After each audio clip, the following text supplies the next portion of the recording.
Hello दोस्तों, आप सभी का स्वागत है रेल टेरा में।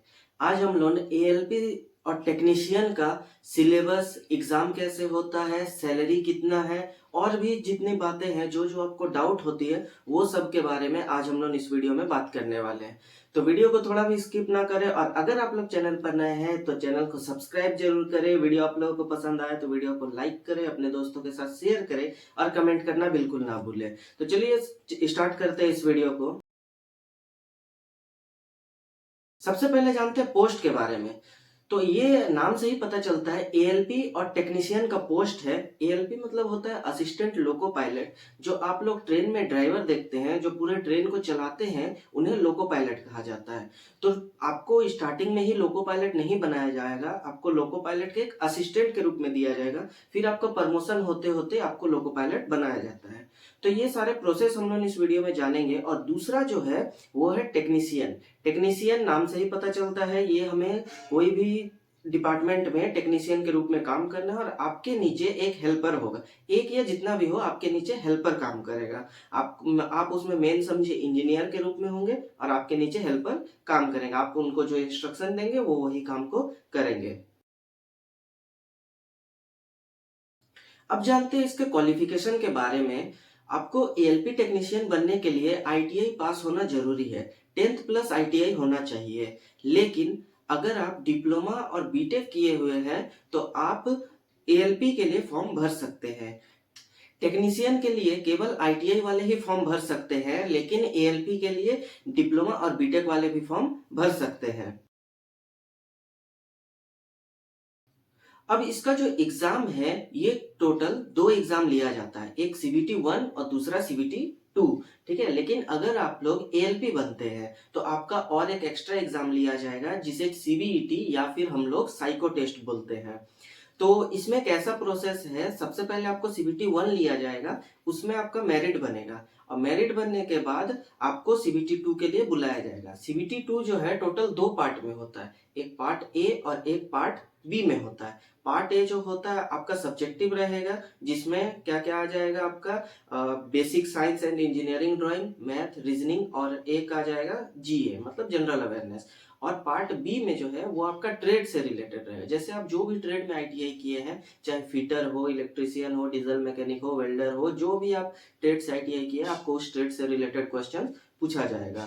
और अगर आप ये भी एग्जाम को पास कर लेते हैं तो उसके बाद आपको सीबीईटी के लिए, साइको टेस्ट के लिए बुलाया जाता है। तो कैसा प्रोसेस है, क्या सिलेबस है, ये सबको आगे हम लोग जानेंगे।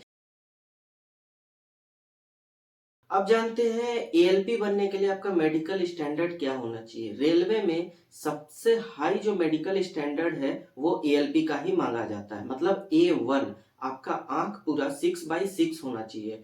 थोड़ा भी आपका आंख में प्रॉब्लम नहीं होना चाहिए, क्योंकि एक एएलपी ही है जिसमें मेडिकल जो है, आंख का जो मेडिकल लिया जाता है वो बहुत ही स्ट्रिक्टली और बहुत ही अच्छे तरीके से लिया जाता है। अगर उनको थोड़ा भी डाउट होता है तो वो हटा देते हैं, मतलब मेडिकल फेल कर देते हैं। अब आते हैं सिलेबस पर। तो सबसे पहले जानते हैं सीबीटी 1 का सिलेबस क्या है। सीबीटी 1 जो है टोटल हम लोगों का 75 मार्क्स का होता है और ये 60 मिनट तक चलता है। ठीक है, 75 मार्क्स का होता है और 60 मिनट तक चलता है। इसमें नॉर्मल आपका जो ग्रुप डी का सिलेबस है, जो मैं पिछले वीडियो में बताया हूँ, अगर आप पिछले वीडियो को नहीं देखे हैं ग्रुप डी का सिलेबस को तो आप उसको देख लीजिए। अगर मैं सेम चीज को इसमें भी बताने जाऊँ तो वीडियो बहुत ज्यादा लंबा हो जाएगा, इसलिए पिछले वीडियो को जाकर देख लीजिए। मैं डिस्क्रिप्शन में उसका लिंक दे दूंगा। आपको समझ में आ जाएगा कि सीबीटी 1 में क्या पूछा जाता है। सेम सिलेबस है, बस क्वेश्चन कम रहता है। और एक चीज है, आपको फिजिक्स में इसमें न्यूमेरिकल्स थोड़ा ज्यादा, मतलब फिजिक्स का जो, साइंस का जो मैथ होता है वो आपको थोड़ा ज्यादा देखने को मिलता है। ग्रुप डी में वो थोड़ा सा कम देखने को मिलता है। अब आते हैं, मान लीजिए आपका सीबीटी 1 में सिलेक्शन हो गया, आप सेलेक्ट हो गए, अब आपको सीबीटी 2 के लिए बुलाया जाएगा। सीबीटी 2 टोटल 2.5 घंटे का होता है और ये 175 मार्क्स का होता है, मतलब 100 मार्क्स पार्ट ए का और 75 मार्क्स पार्ट बी का होता है। तो पार्ट ए का सिलेबस क्या है, पहले भी मैं बताया, अभी फिर से बता दे रहा हूँ। आपका मैथ पूछा जाएगा, रीजनिंग पूछा जाएगा, basic science and engineering drawing ये थोड़ा सा अलग है, इसको पूछा जाएगा। आप सीबीटी 1 के जैसा साइंस मत सोचिएगा इसको, ये थोड़ा अलग होता है, बेसिक साइंस और इंजीनियरिंग ड्राइंग। और चौथा क्या है, जनरल अवेयरनेस, जिसमें जीके, करंट अफेयर, ये सब चीज आ जाते हैं। तो basic science science and engineering drawing का थोड़ा सा समझ लेते हैं, इसमें क्या क्या हम लोगों को पूछा जाता है। सबसे पहले इसमें पूछा जाता है unit, measurements, mass, weight and density, work, power, energy, speed, velocity, heat and temperature, basic electricity, lever and simple machine, occupational safety and health और इन्वायरमेंटल एजुकेशन, प्लस आपका इंजीनियरिंग ड्राइंग, ये सब चीज इसमें पूछा जाता है। मतलब सिंपल से मैं एक चीज बोलूं तो आपको इसमें ज्यादा न्यूमेरिकल्स पूछे जाएंगे। साइंस के जो मैथ है वो पूछे जाते हैं, जैसे कि स्पीड एंड वेलोसिटी चैप्टर से जितना भी न्यूमेरिकल बनता है वो सब आपको पूछा जाएगा। सिंपल से क्वेश्चन नहीं पूछा जाता, पूछ लेते हैं एक दो, लेकिन ज्यादातर इसमें क्या पूछते हैं, न्यूमेरिकल्स ही पूछते हैं। बायोलॉजी ना के बराबर होता है, मुश्किल से अगर आपको एक क्वेश्चन दिख गया तो दिख गया, वरना वो भी नहीं रहता है। ठीक है, तो इसमें ज्यादातर न्यूमेरिकल्स पूछे जाते हैं और इंजीनियरिंग ड्राइंग भी पूछा जाता है। इसलिए ये चीज जो है आप पहले सीबीटी 1 का तैयारी कर लीजिए। अगर आपका सीबीटी 1 का तैयारी पूरा हो जाता है तो तुरंत सीबीटी 2 का तैयारी में लग जाइए। बेसिक साइंस इंजीनियरिंग ड्राइंग का आप यूट्यूब या फिर और भी बहुत सारे टीचर है जो अपना कोर्स बना के भेजते हैं, आप उनसे ये चीज पढ़ सकते हैं। ये पार्ट ए हो गया। पार्ट बी में आप लोगों को ट्रेड से पूछा जाएगा, 75 मार्क्स का, 60 मिनट का होता है। इसमें ज्यादा मेहनत करने का जरूरत नहीं है, लेकिन हाँ सबसे ज्यादा जो फेल होता है इसी में होता है। आप मान लीजिए 100 में से 80 मार्क्स लेके आ गए, मतलब पार्ट ए में 100 में से 80 मार्क्स लेके आ गए और पार्ट बी में फेल हो गए, तो आपको पूरा फेल कर दिया जाएगा, आपका कॉपी चेक ही नहीं होगा। इसलिए बहुत ज्यादा इंपॉर्टेंट होता है, आपको 75 में से 35% लाना होगा, यानी कि 27 मार्क्स लाना ही होगा। इसमें कोई भी कैटेगरी नहीं होता है, जैसे एसटी, एससी, ओबीसी, इन लोग कैटेगरी वाइज नहीं होता है, सबको 27 मार्क्स लाना ही होता है। आपका अगर कैसे भी 27 मार्क्स आ गया, फिर आपको सीबीटी मतलब पार्ट ए को देखा जाता है और उसी से मेरिट बनता है। पार्ट ए और साइको टेस्ट से मेरिट बनता है। आपका ये सब होने के बाद आपको सीबीटी सीबीईटी के लिए बुलाया जाएगा, साइको टेस्ट के लिए बुलाया जाएगा। अगर आप लोग एएलपी के लिए अप्लाई किए, टेक्नीशियन के लिए साइको टेस्ट नहीं होता है, एएलपी के लिए साइको टेस्ट होता है।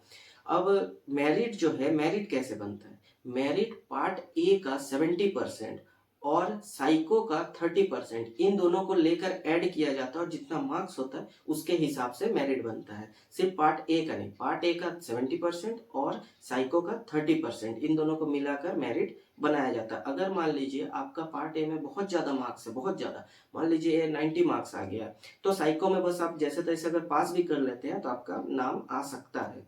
और अगर मान लीजिए आपका पार्ट ए में कम मार्क्स है तो आपको साइको में बहुत ज्यादा मार्क्स लाना होगा, जैसे आपका 30% भी ऐड होकर मेकअप कर दे, मेरिट में आपका नाम आ जाए। तो ऐसे भी आप मैनेज कर सकते हैं, और अगर दोनों में अच्छा नंबर लाते हैं तो क्या ही कहने, वो तो बहुत अच्छा हो जाएगा। टेक्नीशियन में एक पोस्ट आता है जिसमें आप बिना आईटीआई के भी अप्लाई कर सकते हैं, वो होता है एसएनटी डिपार्टमेंट का। एसएनटी डिपार्टमेंट में 10th+2 मांगता है, मतलब इंटर मांगता है। अगर आप साइंस से इंटर पास है, फिजिक्स केमिस्ट्री मैथ से इंटर पास है, तो आप एसएनटी के लिए अप्लाई कर सकते हैं। अब आते हैं सबसे ज्यादा इंपॉर्टेंट जिस चीज के लिए हम लोग पढ़ाई करते हैं, सैलरी। सैलरी कितना मिलेगा। अगर आप लोग टेक्नीशियन में ज्वाइन करते हैं तो आपको 30 से 35,000 के आसपास मिल जाएगा। लेकिन अगर आप लोग एएलपी में ज्वाइन करते हैं, असिस्टेंट लोको पायलट में ज्वाइन करते हैं, तो आपको ज्वाइनिंग के साथ 40 to 50 के, मतलब 40 से 50,000 मिलेंगे। ये दोनों ही एएलपी और टेक्नीशियन दोनों ही लेवल 2 के अंतर्गत आते हैं। दोनों का बेसिक 19,900 है, लेकिन पेमेंट पे बहुत ज्यादा डिफरेंस होता है। क्यों होता है, अगर आप टेक्नीशियन बनते हैं तो आपको बेसिक मिलेगा, डीए मिलेगा, एचआरए मिलेगा, ये सब चीज मिलता है, जो जो नॉर्मल सभी एम्प्लॉय को मिलता है वही मिलता है। लेकिन अगर आप लोग एएलपी बनते हैं तो आपको बेसिक, डीए, एचआरए, जितना भी परसेंट है, जैसे डीए अभी 46% है, तो 46 प्लस 46 का 30% आपको एक्स्ट्रा मिलता है। एचआरए जितना है उसका प्लस फिर 30% आपको एक्स्ट्रा मिलता है। ये सब तो मिला मिला, प्लस आपका एक माइलेज होता है। माइलेज मतलब आप कितना रनिंग करते हैं, कितना आप ट्रेन चलाते हैं, कितना डिस्टेंस तक जाते हैं। जितना आप ज्यादा ट्रेन चलाएंगे आपको उतना ज्यादा माइलेज मिलता है, उतना ज्यादा पैसा मिलता है। तो इसीलिए एएलपी का जो सैलरी है वो बहुत ज्यादा हो जाता है, 40 से 50,000 तक। और अगर आप लोग और ज्यादा माइलेज बना सकते हैं तो आपका सैलरी और भी ज्यादा ऊपर जा सकता है। अब आप एएलपी से 2 या 3 साल के अंदर प्रमोशन लेके सीनियर एएलपी बन जाएँगे। सीनियर एएलपी का जो सैलरी है वो 50 से 65,000 के आसपास है।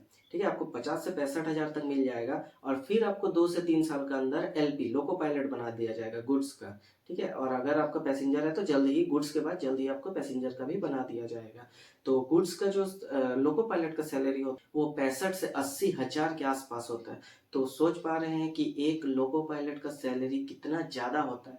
मानते हैं इन्हें बहुत ज़्यादा घूमना पड़ता है, नींद नहीं होता है, आपको 12-13 घंटा तक काम किया कराया जाता है। कभी-कभार तो होता है कि 15-16 घंटा तक काम करना पड़ता है, लेकिन सैलरी अच्छा खासा रहता है। आपका फैमिली को थोड़ा भी प्रॉब्लम नहीं होगा। तो आशा करते हैं आप लोगों को सब चीज़ समझ में आया। अब आप अच्छे से सोच सकते हैं कि आपको एएलपी में जाना है या फिर टेक्नीशियन में जाना है। तो उस हिसाब से आप जब फॉर्म अप्लाई कीजिएगा तो प्रेफ़रेंस को डालिएगा।